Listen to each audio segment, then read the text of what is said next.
We are fighting for life. We are fighting against tanks, planes, mortars that the Russian troops are using against us to destroy us. But Russia is also destroying itself, because every shot against Ukraine, this is a step that Russia takes to destroy itself, to self-isolate, to poverty, to degradation. Russia, everybody leaves Russia now. All who can think, programmers, businessmen, artists.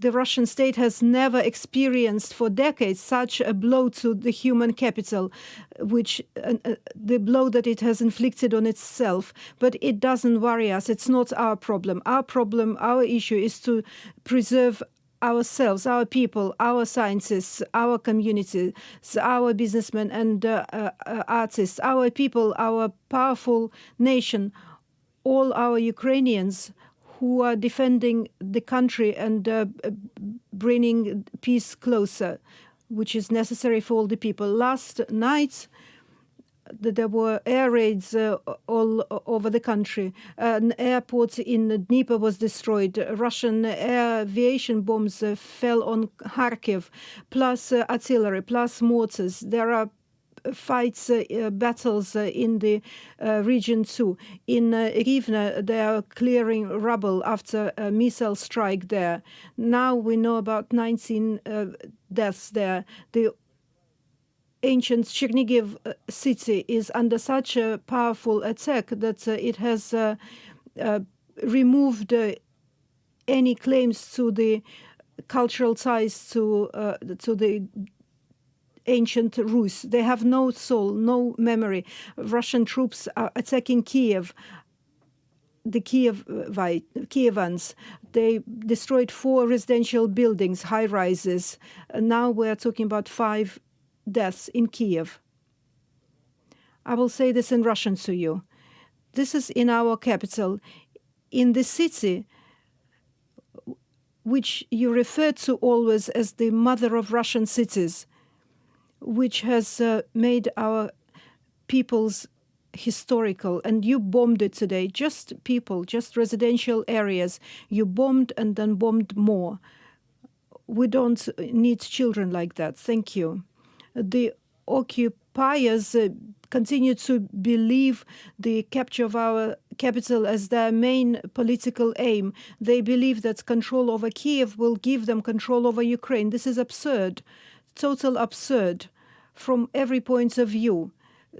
To reinforce the defense of Kiev and Kiev Oblast, I appointed Alexander Pavlyuk as the head of the regional administration. He used to be the head of the Joint Forces Operation, and Alexei Kuleba will assist the military administration. So the Kiev area and the situation in the region will be the focus of our attention. And the new commander of the Joint Forces Operation will be commanded by General Moskalyov. Every morning, every evening, I thank our military, all our heroes who are courageously defending our country, all those who are stopping the enemy which is superior, numerically superior, 1 to 10. And I want to say now about all the civilians who died in this war. Eternal memory to all those who died for Ukraine, and eternal curse on the enemy who took thousands of lives.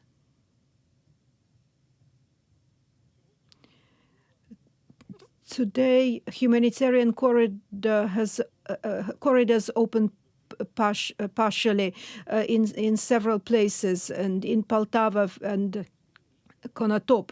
The occupiers undermined the work of humanitarian corridors in Kiev Oblast, and they are blocking humanitarian convoy for Mariupol for several days now. But slowly, step by step, people are leaving the besieged town on their private vehicles.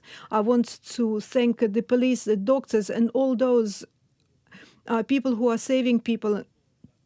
I also thank our military men and women. I spoke to a summit at a summit today organized by the Britain, Ukraine's friend Boris Johnson. I spoke to the United Expedition Force of the United Kingdom. I spoke to the leaders of the northern European countries and Baltic states. I said what I wanted to say, that all our citizens wanted to say about NATO, their help and their generosity, and that not all of them took a morally correct position on Russia's attack. All those 800 missiles that struck our country is the answer to NATO. If the doors to the alliance had been open, we wouldn't have to try to convince the alliance for 20 days to close our skies, to close it to the death brought to the Russian Air Force. However, they don't hear us or don't want to hear us. Some countries in the alliance have scared themselves by telling themselves that they cannot respond, they cannot face Russian planes and missiles in Ukrainian skies. Otherwise, it would lead to escalation or the Third World War. But what would they do if Russia goes to Europe or other country? They keep saying the fifth article. It's never been as weak as it is now. This is just our opinion.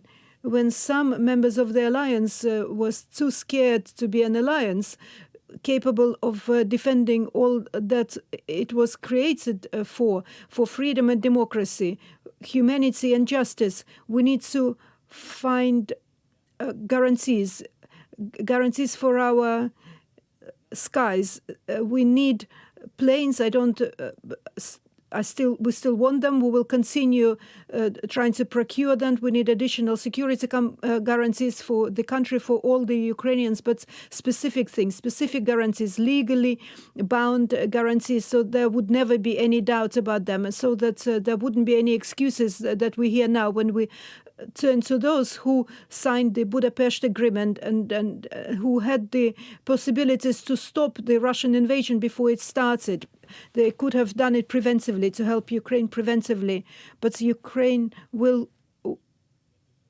The sanctions that don't allow to fight Ukrainian men and women. There are more than 4 million of us in our country, and also millions all over the world. This is a huge power, plus our friends and many countries and our partners. We all have a joint task, a national mission. We have to put such a pressure on Russia so that the price for this war against Ukraine will be as painful as possible, that everybody in the world take a moral position, and not just governments, but also companies, business, large corporations.